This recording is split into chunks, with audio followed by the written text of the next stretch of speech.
Assalamualaikum warahmatullahi wabarakatuh. Jumpa lagi dengan saya di Ramadan Channel yang mengungkap rahasia dan fakta di balik sejarah. Dalam kesempatan kali ini kita akan membahas peristiwa Isra Mi'raj. Topik ini sangat menarik. Selain bisa mengungkap misteri kekuasaan Allah Subhanahu wa taala yang ditunjukkan kepada Rasulullah, juga bisa tahu asal-usul perintah sholat. Dari situ nanti kita juga akhirnya akan tahu tata cara sholat sebelum itu seperti apa. Apakah sholatnya sama seperti yang sekarang ini? Dan mengapa kiblat sholat pertama kali tidak ke arah Ka'bah, tetapi ke Masjidil Aqsa, Palestina? Dan mengapa akhirnya arah kiblat sholat diubah ke arah Ka'bah? Ingin tahu? Insya Allah semua akan kita bahas di sini. Yuk kita membahasnya. Peristiwa Isra Mi'raj merupakan mukjizat perjalanan Rasulullah SAW dari Masjidil Haram di Mekkah ke Masjidil Aqsa, Palestina berjarak sekitar 1233 km, lalu naik ke Sidratul Muntaha, langit ketujuh hingga ke Ars, hanya dalam waktu 1 malam di bulan Rajab. Peristiwa ini merupakan bentuk kemuliaan dan keagungan dari Allah Subhanahu wa taala kepada hambanya tercinta. Banyak ulama menyebut peristiwa ini tidak ubahnya sebagai hiburan refreshing spiritual dari Allah Subhanahu wa taala kepada Sayyidina Muhammad SAW di tengah kesedihan menjalankan dakwah beliau. Bagaimana tidak sedih? Setelah bebas dari pemboikotan kaum kafir Quraisy selama 3 tahun lamanya hingga mengalami kelaparan, 2 orang yang selama ini membela dan membantu dakwahnya tiba-tiba meninggal dunia di tahun ke-10 kenabian. Kedua orang tersebut adalah pamannya Abu Thalib dan istrinya Siti Khadijah. Makanya tahun itu dikenal sebagai Amul Khuzni atau tahun duka cita. Wafatnya kedua orang ini membuat kaum kafir Quraisy semakin brutal dalam mengganggu dakwah Sayyidina Muhammad SAW. Melihat situasi tidak kondusif itu, Rasulullah mencoba alternatif sasaran dakwanya ke Taif, sebuah daerah dihuni Bani Thaqif berada di selatan Mekah, berjarak kurang lebih 100 km. Bani Thaqif merupakan kelompok masyarakat kelas kedua bangsa Arab setelah suku Quraisy. Namun kedatangan Nabi bukannya disambut baik, tapi justru ditolak mentah-mentah, bahkan Rasulullah diusir dan dilempari batu hingga kaki beliau berdarah. Nabi pulang dengan kesedihan mendalam. Kesedihan semakin mendalam setelah kaum kafir Quraisy yang tahu Nabi pulang lagi semakin keras menentang dan memusuhinya, serta semakin menertawakan beliau. Di tengah kesedihan itu, di malam Senin 27 Rajab, terjadi peristiwa Isra Mi'raj, perjalanan dari Masjidil Haram di Mekah menuju Masjidil Aqsa, Palestina, terus naik ke Sidratul Muntaha, langit ketujuh untuk menghadap Allah Subhanahu wa taala. Ajaibnya, perjalanan tersebut ditempuh hanya 1 malam, padahal bila ditempuh dengan alat transportasi saat itu, kuda misalnya, butuh waktu 1 bulan lamanya. Peristiwa ajaib itu diceritakan Allah Subhanahu wa taala dalam 2 surat berbeda dalam Al-Quran, yakni Quran surat Al-Isra ayat 1 dan Quran surat An-Najm ayat 13-18. Subhanalladzi asra bi'abdihi laylan minal masjidil haram ilal masjidil aqsa alladzi barakna hawlahu ilal masjidil aqsa alladzi barakna hawlahu linuriyahu min ayatina innahu huwas sami'ul basir. Dikisahkan peristiwa tersebut sebagaimana hadis Sahih Bukhari juz 5 halaman 52 terjadi pada malam 27 Rajab tahun 10 kenabian. Ketika itu Nabi tengah berbaring di kamarnya, lalu malaikat Jibril dan Mikail datang diikuti malaikat Israfil membawa Nabi menuju sumur Jam-Jam di areal Masjidil Haram. Di situ dada Rasulullah dibelah dan dibersihkan dengan air Zam-Zam. Itu merupakan pembedahan dada kedua kalinya setelah sebelumnya pernah dibedah saat masih kecil. Malaikat membawa buruk, lalu malaikat Jibril menaikkan beliau ke atas buruk, mengajak melakukan perjalanan dari Masjidil Haram menuju Masjidil Aqsa, Palestina, yang jaraknya sekitar 1233 km. Dan dinaikkan ke langit untuk melihat tanda-tanda kekuasaan Allah Subhanahu wa taala. Dalam perjalanan ke Sidratul Muntaha, Rasulullah dan malaikat Jibril singgah di 7 lapis langit dan dipertemukan dengan para nabi. Sebagaimana ditulis dalam buku Sirah Nabawiyah karya Syekh Safiur Rahman, disebutkan setiba di Baitul Maqdis, Rasulullah lebih dulu sholat 2 rakaat menjadi imam sholat bagi para nabi. Setelah itu dinaikkan ke langit ditemani malaikat Jibril alaihissalam. Di langit pertama, Nabi bertemu Nabi Adam alaihissalam, Nabi pertama sekaligus bapak dari manusia. Beliau memberi salam kepadanya dan mengakui kenabian beliau. Di langit kedua, Rasulullah bertemu Nabi Yahya dan Nabi Isa alaihissalam. Lanjut ke langit ketiga, bertemu Nabi Yusuf alaihissalam, dan di langit keempat bertemu dengan Nabi Idris alaihissalam. Di langit kelima, Nabi bertemu dengan Nabi Harun alaihissalam, dan di langit keenam, Rasulullah bertemu Nabi Musa alaihissalam, dan di langit ketujuh, Rasulullah bertemu Nabi Ibrahim alaihissalam. Sama seperti nabi-nabi sebelumnya, Nabi Ibrahim alaihissalam memberi salam dan menyambutnya dan mengakui kenabian beliau. Setelah itu lanjut ke Sidratul Muntaha tanpa ditemani malaikat Jibril alaihissalam. Malaikat Jibril merasa itu bukan makom atau kelasnya dan mempersilahkan Rasulullah naik sendiri ke Sidratul Muntaha hingga ke Baitul Ma'mur bertemu Allah Subhanahu wa taala. Namun Rasulullah SAW memaksa malaikat Jibril alaihissalam untuk menemaninya. Malaikat Jibril pun menuruti menemani Rasulullah, namun malaikat Jibril ternyata tidak kuat dan akhirnya jatuh pingsan, sehingga Rasulullah naik sendiri ke Sidratul Muntaha. Ini memberi gambaran tingkatan Rasulullah itu jauh lebih tinggi dibanding malaikat. Beliau mendekat kepada Allah Subhanahu wa taala hingga jaraknya tinggal sepanjang 2 ujung busur atau lebih dekat. Sebagai gambaran saking dekatnya Nabi dengan Allah Subhanahu wa taala ketika itu, meski tidak melihatnya secara kasat mata. Setibanya di Sidratul Muntaha, Rasulullah mengucapkan salam kepada Allah Subhanahu wa taala dengan kalimat At-tahiyyatul mubarakatus sholawatulillah. Dijawab Allah, Assalamu alayka ayyuhan nabiyyu wa rahmatullahi wa barakatuh. Mendapat jawaban Allah seperti itu, Rasulullah ingin agar bukan hanya dirinya sendiri yang mendapat keselamatan dan kebahagiaan, tetapi juga para hamba yang soleh.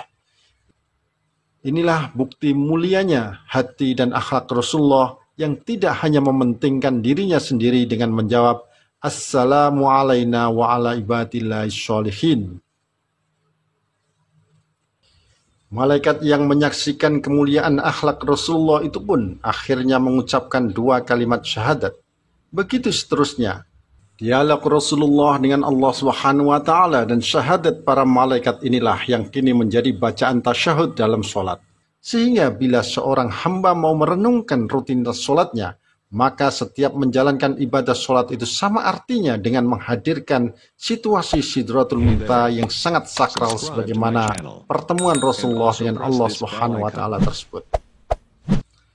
Di Sidratul Muntaha itulah Allah Subhanahu wa taala sendiri secara langsung mewahyukan perintah sholat kepada Rasulullah SAW tanpa melalui perantara malaikat Jibril alaihissalam seperti perintah-perintah lainnya selama ini. Rasulullah awalnya mendapat perintah kewajiban sholat 50 waktu.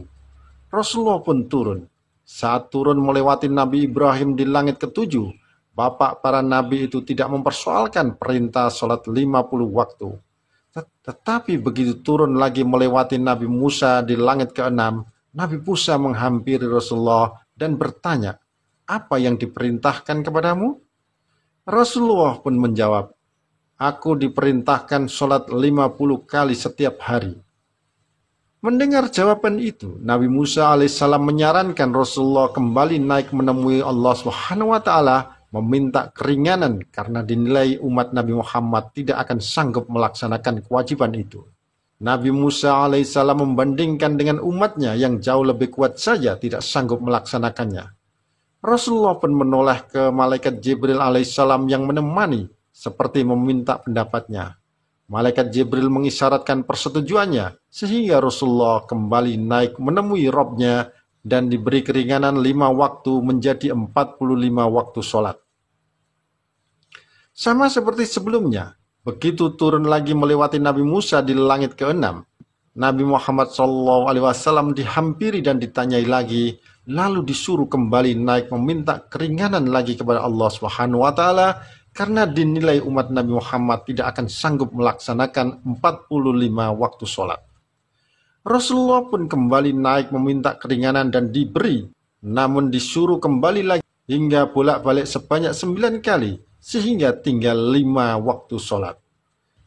Oleh Nabi Musa alaihissalam sebenarnya masih disuruh naik lagi untuk meminta keringanan lagi, namun Rasulullah SAW merasa malu. Aku malu kepada Robku, aku rela dengan hal ini dan berserah diri, kata Nabi Muhammad SAW. Sehingga kewajiban sholat Nabi Muhammad SAW adalah 5 waktu. Namun Allah Subhanahu wa taala memberi keistimewaan kewajiban 5 waktu sholat itu setara dengan 50 waktu sholat. Betapa mulia dan istimewanya sosok Nabi Muhammad SAW di hadapan Allah Subhanahu wa taala hingga diberi keistimewaan demikian itu. Namun begitu, pada dasarnya Allah tidak berniat membebani hambanya dengan banyaknya rukuk dan sujud sebagai bukti penghambaan, karena Allah tetap akan menjadi Tuhan alam semesta meski manusia tidak ada yang sujud kepadanya. Justru Allah Subhanahu wa taala ingin memberi sarana manusia yang sangat lemah ini untuk meminta bantuan kepada Allah Subhanahu wa taala.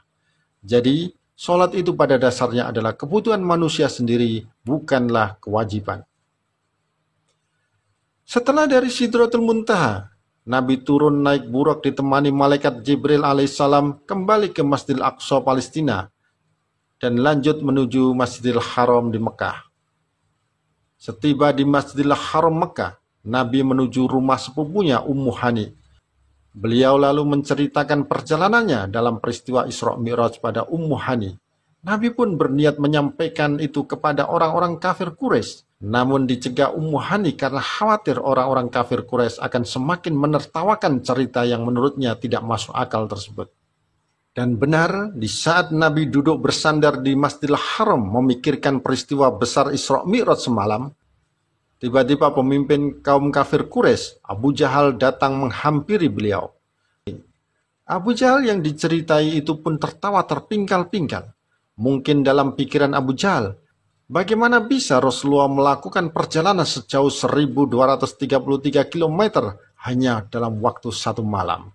Padahal saat itu, dengan alat transportasi kuda misalnya, orang Mekah butuh waktu 1 bulan lamanya untuk sampai ke Baitul Maqdis Palestina.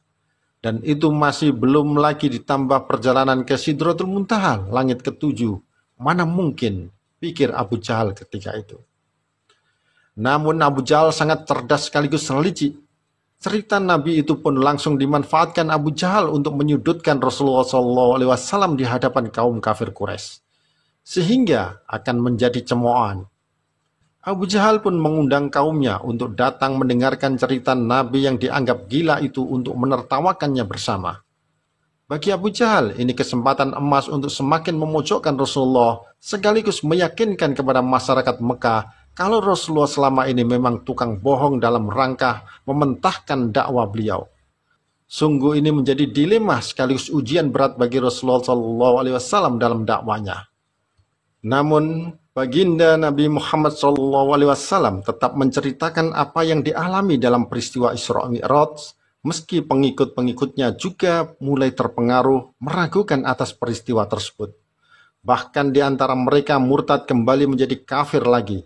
Orang-orang kafir Quraisy pun mendatangi pengikut Nabi Muhammad yang selama ini dikenal paling setia, yakni Abu Bakar, dengan niatan meruntuhkan keimanan Abu Bakar dari cerita Isra Mi'raj yang dianggap tidak masuk akal tersebut.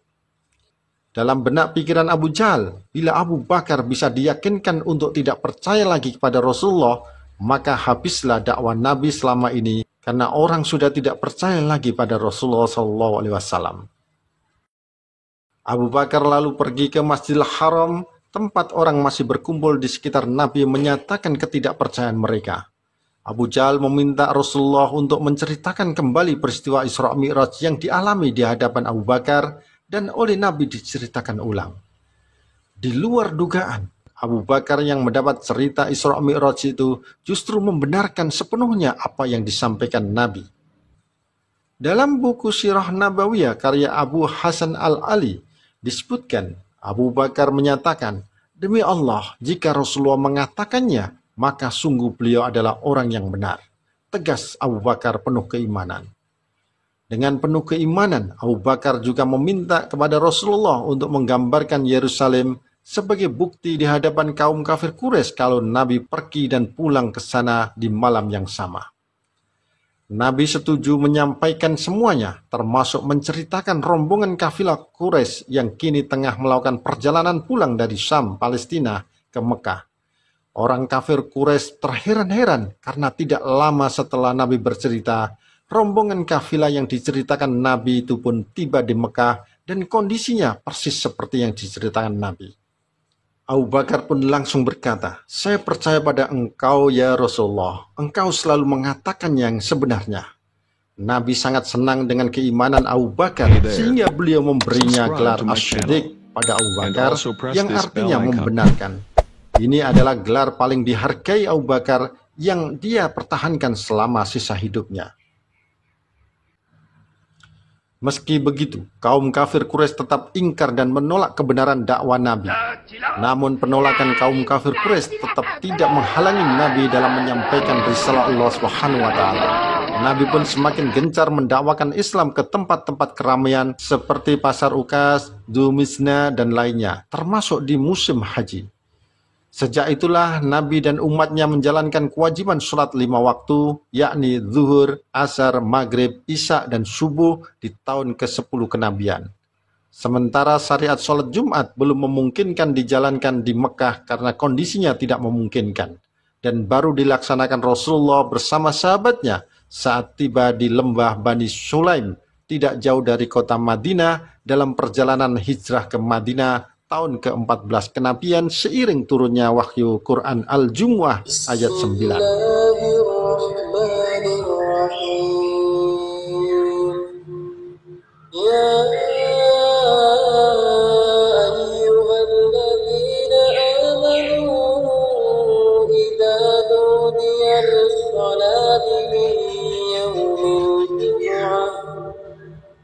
فاسعوا إلى ذكر الله وذروا البيع ذلكم خير لكم إن كنتم تعلمون. Kebetulan saat itu sudah memasuki waktu duhur di hari Jumat. Rasulullah mengajak sahabat-sahabatnya untuk sholat Jumat berjamaah di lembah tersebut. Ini adalah sholat Jumat pertama kali dilakukan. Jadi, selama di Mekah, Rasulullah dan umatnya baru menjalankan satu kewajiban, yakni sholat, karena kewajiban lainnya seperti zakat dan puasa baru disyariatkan saat dakwah periode Madinah. Perintah zakat dan puasa baru turun di tahun kedua Hijriah, sedangkan perintah haji baru disyariatkan di tahun berikutnya. Ada pendapat mengatakan perintah haji turun tahun 6 Hijriah, juga ada yang menyebut baru turun tahun 9 Hijriah.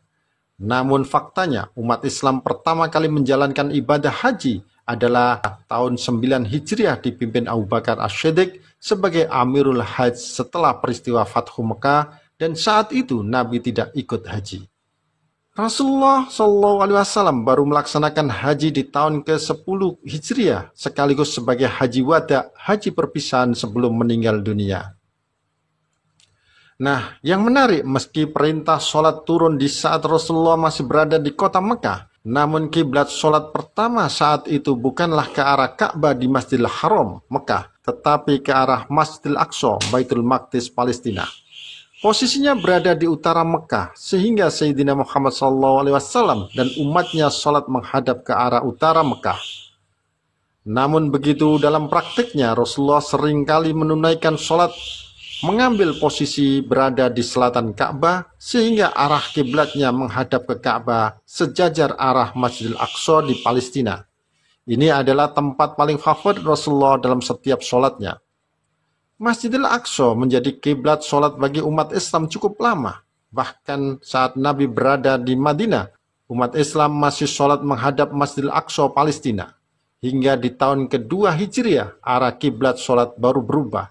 Menurut Ibnu Hajar Al-Asqalani dalam kitabnya Fathul Bari, perubahan kiblat sholat itu terjadi di tengah-tengah sholat duhur. Ketika itu Rasulullah SAW tengah mengerjakan sholat duhur berjamaah di Masjid Bani Salamah, terletak sekitar 7 km di sebelah timur laut Masjid Nabawi, Madinah. Pada 2 rakaat pertama masih menghadap Baitul Maqdis, namun setelah menyelesaikan rakaat kedua, Malaikat Jibril menyampaikan wahyu Quran Surat Al-Baqarah ayat 144.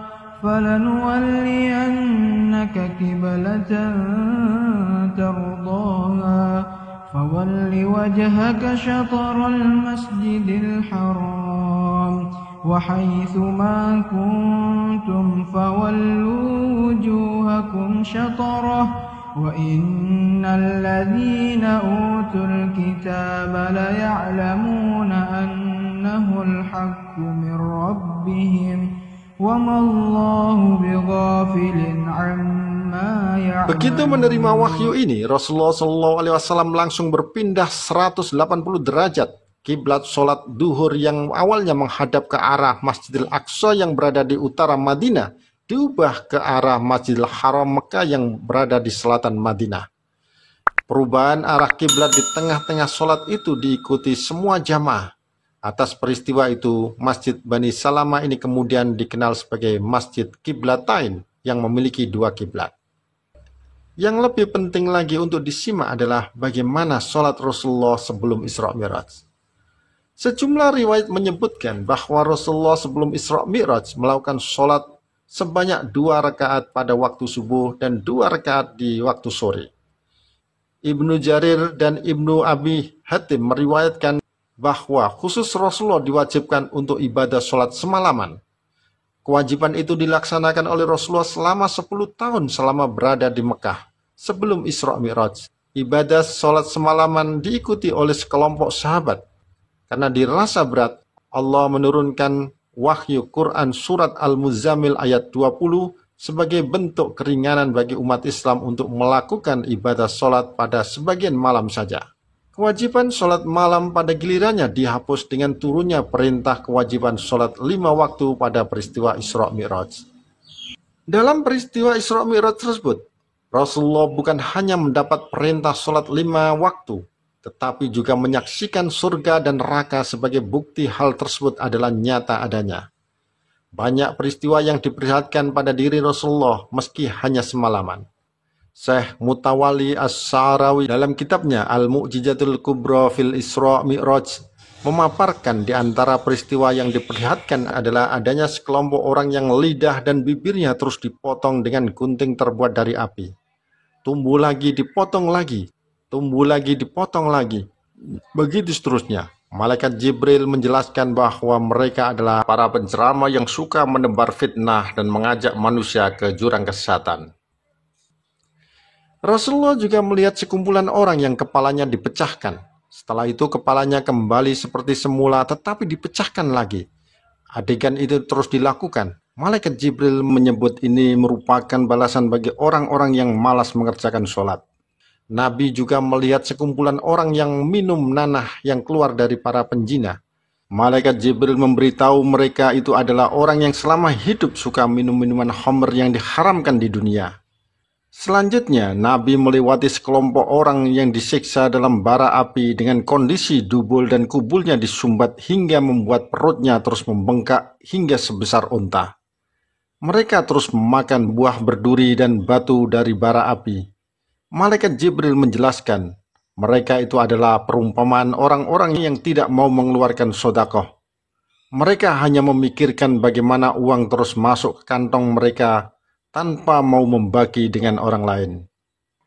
Demikian adalah sebagian dari sekian yang diperlihatkan Allah Subhanahu wa Ta'ala kepada Rasulullah selama perjalanan Mi'raj. Bagaimana sikap Rasulullah menghadapi kaum kafir Quraisy yang tetap tidak percaya pada kebenaran Isra Mi'raj, dan mengapa Rasulullah justru hijrah ke Madinah tidak lama setelah peristiwa Isra Mi'raj. Bagaimana bisa Rasulullah selamat dari pembunuhan padahal rumah beliau sudah dikepung orang-orang kafir Quraisy? Semua dibahas di video lain di channel ini. Demikian kisahnya, semoga bermanfaat. Wassalamualaikum warahmatullahi wabarakatuh.